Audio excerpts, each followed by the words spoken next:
Welcome to the Sharkpreneur podcast with Kevin Harrington and Seth Greene.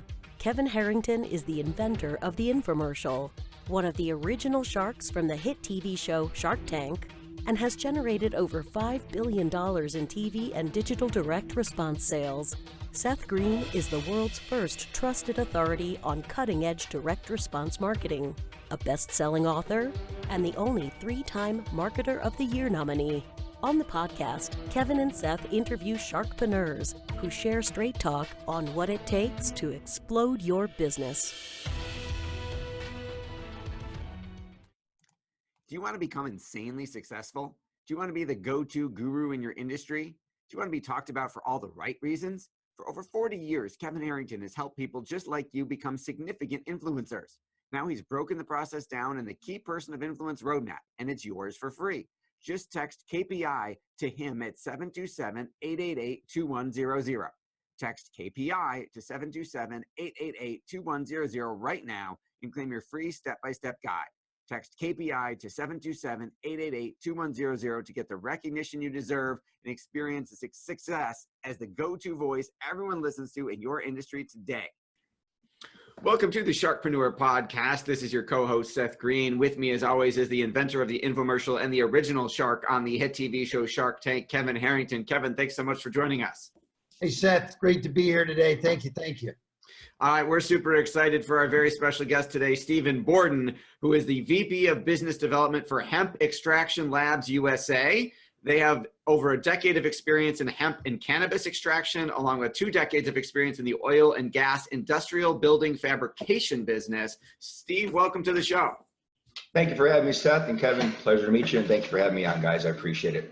Sure. With all that's going on now with the legalization of marijuana and CBD oil products flying off the shelves, what is the hemp extraction business? Well, that's the first step in the whole process. Primarily what you have to do is, whether you're doing cannabis or hemp, you have to take to an extraction lab to get the cannabinoids off of the plants and into a liquid form, which would be a distillate or isolate. So regardless of what you're doing and what sector you're in, you have to go to an extraction lab. That's the first and initial step, regardless of what facet of the industry you're going to be in. So somebody's got to grow the plant, and then they bring it to a company like yours to get those magical chemicals out of the plant so that they can make out of it whatever they're going to make. Correct. That's absolutely correct. Stephen, go ahead, Seth. You go, and I'll come in from there. Go for it. Yeah. So when you extract, you're extracting the cannabinoids from the hemp. Is that how it is? It's happening. That's the first phase. Yes. An easy example would be, think of a washer. You have an ethanol base is what we use. So the hemp will go into a machine, a processor, and what happens is the cannabinoids are stripped off of the hemp and wind up in the ethanol. So then the ethanol is drained, the hemp is drained out the other end, and what you have now is a liquid which still has THC in it, and that's further refined to get to a distillate or an isolate, which is completely free of the THC, and we produce what's called a T3, which is the clean, clear isolate, which is what we're going to wholesale and sell to the open market. So we're the beginning of the whole process. So all of the products people see, the oils and the creams, they have to have we're the first step. So you have to have an isolate, and that's where we're the wholesaler with the initial product. Okay, and so I know, for example. And I don't know the status today, but like, for example, Amazon they've been, in some of the retailers, a little bit nervous about the THC, the very small content of THC that might still exist. Do you have, you mentioned, I don't know if you said no THC, or where do you end up with? Is it just a negligible amount of THC, or what actually ends up when you're done? Well, we wound up with a pure T3 isolate, and it's completely free of any THC, zero. So you've solved that problem. Yep, absolutely. And any extraction lab will do the same thing. Now, your company, you guys started out with decades in the oil and gas lab sector. How does that benefit? Why the switch to hemp, and how does that benefit hemp extraction labs? Well, our experience in oil and gas, going back a couple of decades, our group, we fabricate solid steel structures for the oil and gas industry that are placed in remote locations. So when we fabricate and get an order from an oil company, these buildings are plug and play. So we will fabricate it, we will furnish it.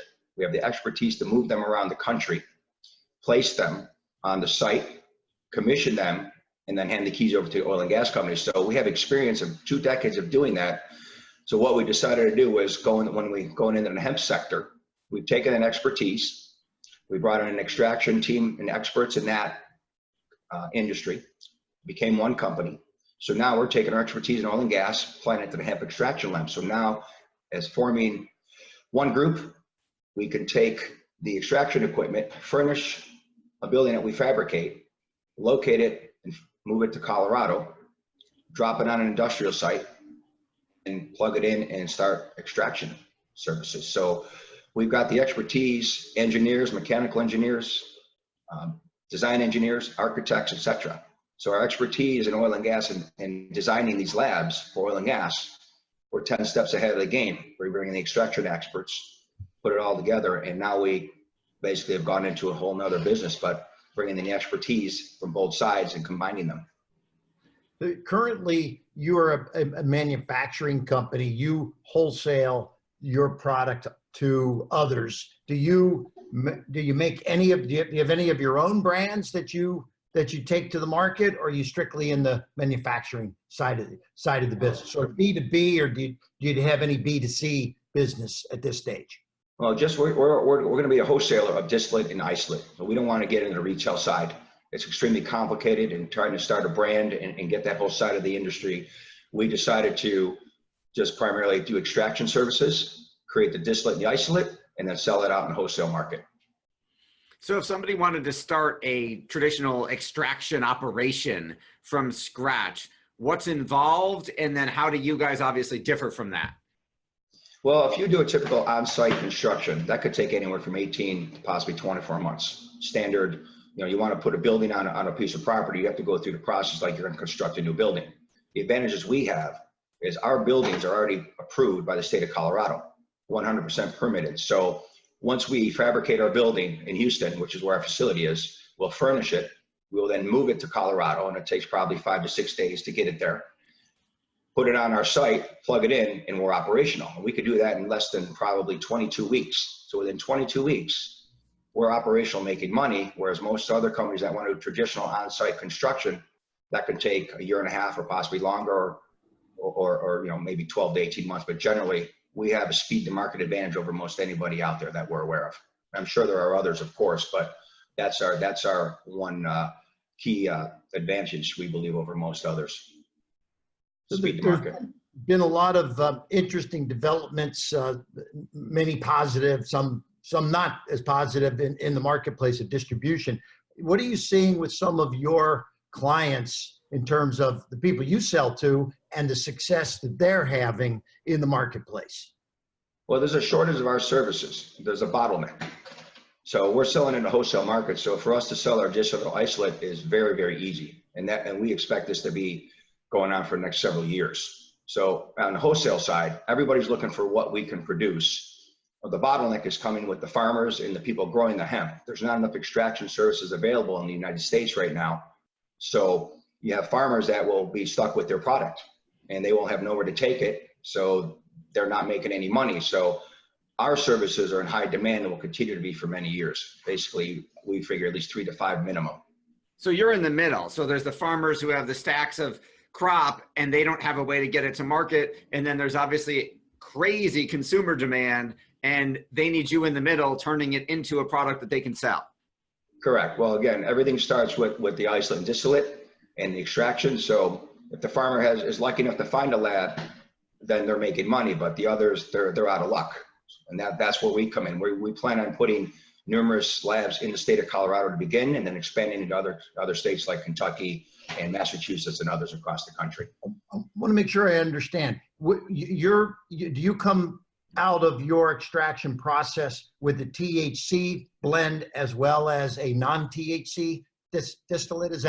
Is when you extract the hemp? Well, no. When we do our extraction service, we will strip all the THC out of it, 100%. And where does that go? where does that THC go? When we strip it, It's just gone? well, no, there's a specialized machine called an HPLC machine, and that's pretty much the heart of our operation. So once we put it through an HPLC, it's like processing vodka. If you want to use a simple example, a lot of people can understand. The more you purify it, the better product you get. So it's just a step of reprocessing and running it through the machines, and eventually you strip all the THC out, so we get a pure 100% distillate, THC free. I think Kevin's asking what happens to the THC that's stripped out. Could you sell that as a byproduct? Could it be put in something else? No, it's completely eliminated once we go through the process. It's heated out, basically. Oh, okay.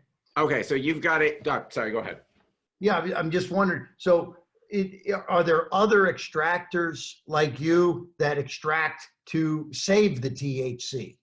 Absolutely. Yeah. Absolutely. But we decided to stay away from the THC because of all the federal regulations. We're focusing strictly on hemp, which falls under the Department of Agricultural guidelines. So we don't have to deal with the Marijuana Enforcement Division of Colorado because we're not dealing with THC in any way, shape, or form, which allows us to ship our product, our distillate, and our isolate across the country, across state lines. If you have any THC content, you're restricted from doing that or you're breaking the law. So we decided to focus strictly on hemp and avoid anything that had to do with cannabis. Gotcha. So do you end up with a CBD oil then that is THC free? Is that it's more like a liquid. If you look at it through a glass, it's crystal clear. It looks just like water when we're finished our final product that we wholesale. Does that turn into CBD oil? Well, you take the extract, you take the distillate and or isolate, and then that's incorporated into the products that everybody is making, which includes the oils, the creams, and the numerous other products that are available on the market today. So you're extracting out the key ingredient that everybody needs to make their potions and lotions. Correct. Absolutely. Okay. You said it's crystal clear and looks like water. I got to ask, ever drink it by mistake? Say that again, please. Did you, since it looks like water, have you ever accidentally drank a glass of it by mistake? No, I have not. And I'm not sure what would happen. That's a good question, and no one's ever asked that. Yeah. Well, when you're not a good thing to do, I'm sure. No, way too probably concentrated. not. Well, it has great health benefits, but in that form, I'm not sure what it would do to you. Well, when you talk about the hemp industry as a whole, where's the money? Is it in the retail products like Kevin was asking about? Is it wholesale? Is it extraction? Where's the gold mine? Because obviously there's a gold rush going on right now that you're in the middle of. Well, the numbers on the wholesale side are extremely lucrative. You know, the retail side, there are a lot of companies out there making money, but it's a lot harder to establish your brand and brand recognition. And we've been hearing a lot of stories about people having issues with that and the retail side of things. So we decided to stay on the wholesale side and produce just the distillates and the isolates. We thought about eventually expanding into pens and vapes and pens and going along the retail side and creating a brand. But we decided against that based on all the due diligence that we've provided and been provided to us and the research that we've done. So we decided against the retail market altogether. We really want nothing to do with it. It's more wholesale. It's clean. It's out the door once we produce it, and we just keep on going. So we're creating the building blocks for everybody else. So just like Cisco routers power the internet, you power the industry. I guess, yeah, that's a good way of putting it. It looks like the retailers, the CVS's and the drugstore chains are now starting to sell CBD type products where they've up to now kind of been holding back. Where do you see the market going over the next couple of years in the retail world? Well, there's figures out there, numerous articles in major publications. You could read them extensively. There's extensive articles. They've got estimates of $20 billion, $22 billion by 2022 in the CBD market in general, which includes wholesale, retail, and so forth. So the growth is going to be exponential. You know, all the major Fortune 500 companies are all getting involved now. So the demand is going up. Everybody knows it because CBD could be used in thousands of products. It's just a matter of, you know, which report you want to read and which number you want to believe. But the growth is there, the demand is there. It's just a matter of which side of the fence you want to get on in relation to the industry in general. We decided to stick with the wholesale side and extraction rather than go after the retail side and that end of it. You're currently also raising investment capital. Why should investors choose your team and opportunity as opposed to anyone else in the industry? Well, we have speed to market, which is our key. We have experts to include mechanical engineers, industrial engineers, biochemists, biologists. We have a full team that could not only fabricate, produce the buildings, furnish the buildings, move the buildings, move our labs, place them, plug them in, and then run them and operate them efficiently. So we have a speed to market advantage. And at this time, there's a lot of opportunity in both Colorado and across the country. So at this point in time, we're willing to talk to qualified investors and or companies to joint venture with us. It just may or may not be the right fit for them, but we're willing to talk to any group that would want to participate if they chose to. We just have to talk to them and qualify them and explains the ins and outs of how we're trying to operate our business and what their role would be. But we have a large market. Build one of your labs, and then what type of revenue potential is there? And we won't quote you. Okay. Well, as an example, we're doing commercial labs. So the minimum we're starting with is 2,400 pounds per day, and that will generate millions a month and tens of millions annually. So they're very lucrative. And what does it cost to build a lab?